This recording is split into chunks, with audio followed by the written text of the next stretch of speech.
Do you want your solos to rock? Welcome to Olicana Music, my name is Alistair. In today's lesson, I'm going to show you the top 5 rock licks that the pros use to write killer solos. I'm going to show you how to play each of the 5 licks, how to modify them to make them your own, and then if you stick around to the end of the lesson, I'll show you an exercise that you can use that you can chain all these ideas together to write your own solos with. This week's lesson pack is free if you would like the tab and backing tracks to practice all of these ideas with, along with other exercises that you can use to master the licks in this lesson. Head to the link in the description, go to olicanamusic.com and you can download it all for free there. Let's get straight on with the lesson. This is lick number 1.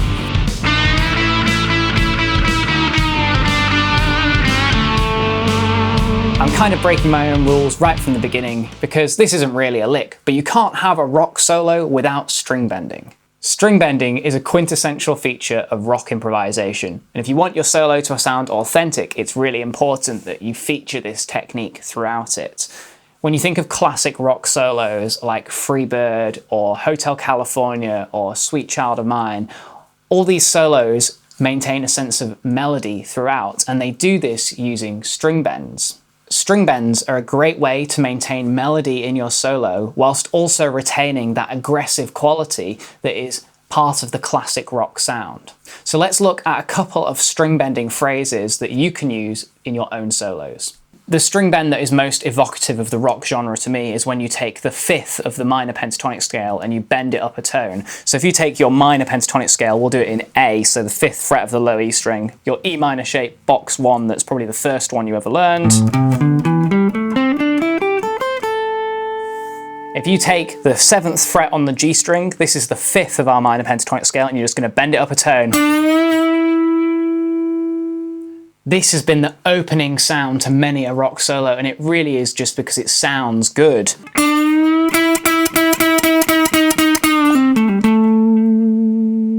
You can take this principle and you can apply it to any of the bending points within the minor pentatonic scale. So I would say that they're on the 8th fret of the B string and the 8th fret of the high E string as well. What you want to try and do is come up with a melody that utilises string bends on those bending points. So maybe you come up with an idea that sounds a little bit like this.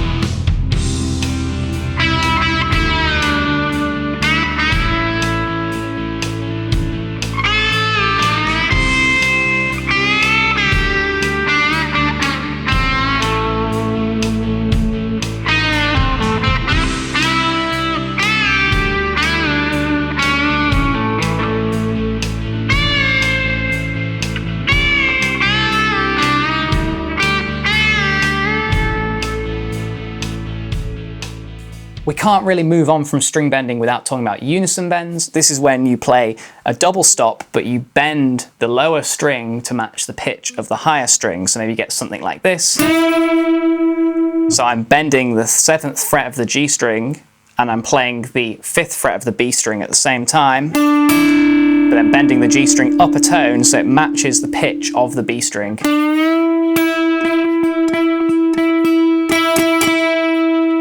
When you bend those two strings together, they go out of tune slightly before coming back in tune again, and that rub when they go out of tune is a really effective sound in the rock genre.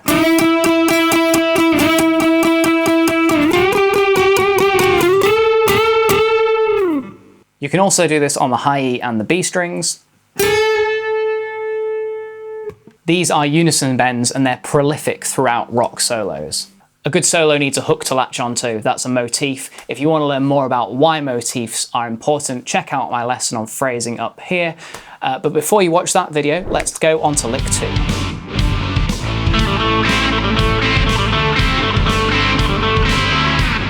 Double stops are another essential aspect of rock phrasing. If you take a single note phrase and introduce double stops into it, it gives it a classic rock edge that you could never have achieved through single notes alone. Let's look at how to play this phrase. I'm going to need fret 7 on the D string, fret 5 on the D string, and then fret 7 again. And then I'm going to use a bar across the G string at fret 5, so G and B on fret 5 with one finger. There's my double stop. I'm just going to cycle that round and round.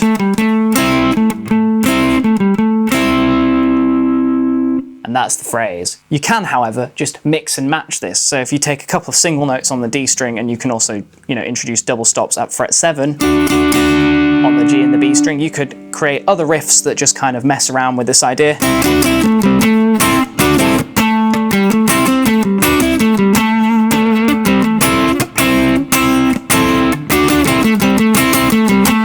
And you can create other double stops by just pairing notes on adjacent strings on other pairs of strings. So I could do the top two strings.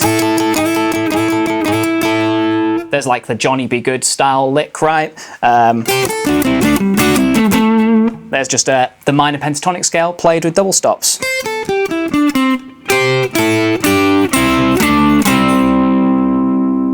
Mess around with some double stops. They're a great way to add that rock edge to your solo. On to lick number 3.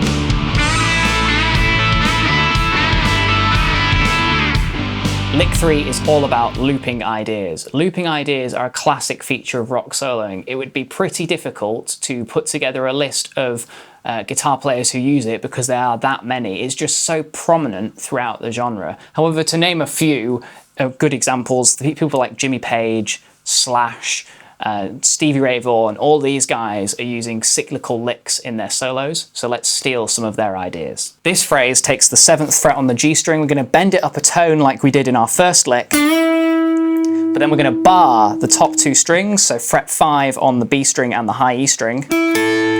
I'm going to play those 3 notes round and round, so bend, bar, bar.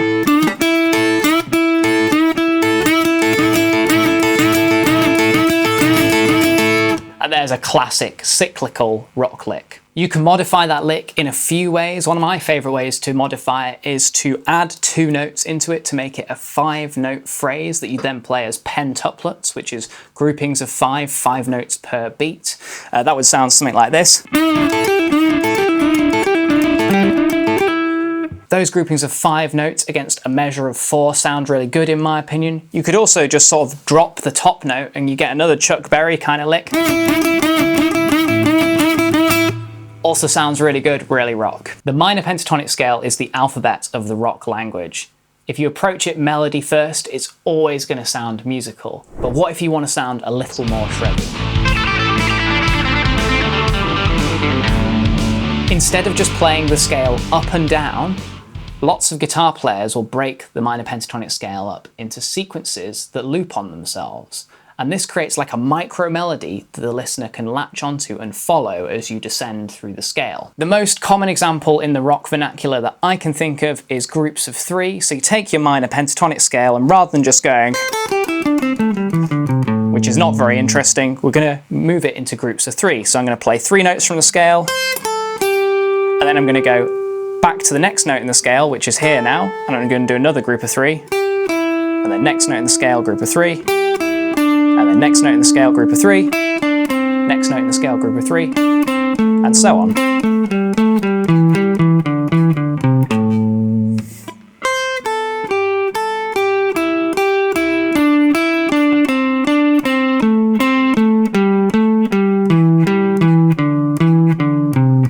You can obviously sequence the scale in any note groupings that you like. So maybe you do groups of 4, or you do groups of 5, or groups of 6. It really is just a taste thing and what you like the sound of. Here's an example of a way of sequencing the scale in groups of 6.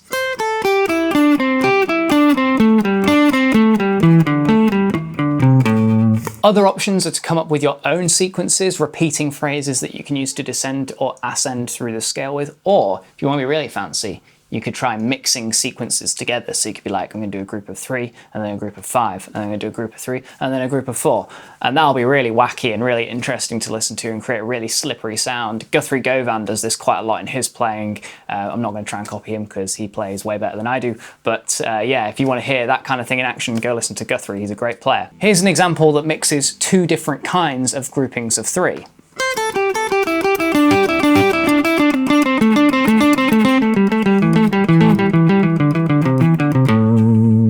Our final lick is another cyclical idea. It takes a section of the pentatonic scale and loops it around on itself. How you choose to finish the cycle is totally up to you, but a bend on the B string at fret 8 is always going to sound really good.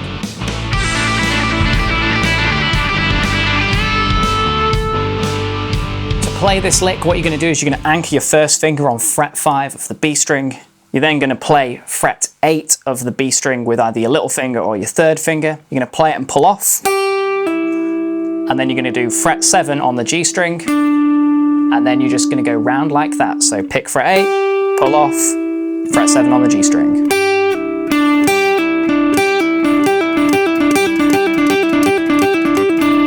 And then when you're done, all you need to do, go back to fret 8 where you started and do a big old bend.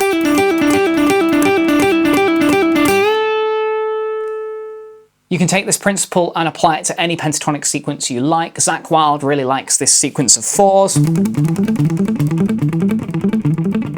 So that's just fret 5 and fret 7 on the A string, and then fret 5 and fret 7 on the D strings, bent round and round.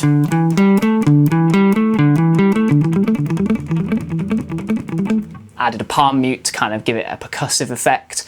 One of my favourite things to do with this kind of thing though is actually to follow the chords with it, and you can find examples of this in solos from, say, the Final Countdown. This has a great example of this kind of playing in it. So you take your little cyclical pentatonic lick and you just follow the chord changes with it wherever it needs to go.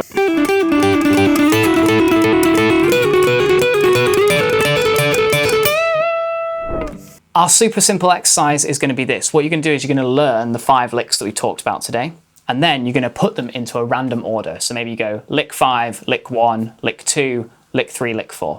There's a pretty random order. You're then going to play those licks in that order over a backing track. Here's an example of that exercise in action.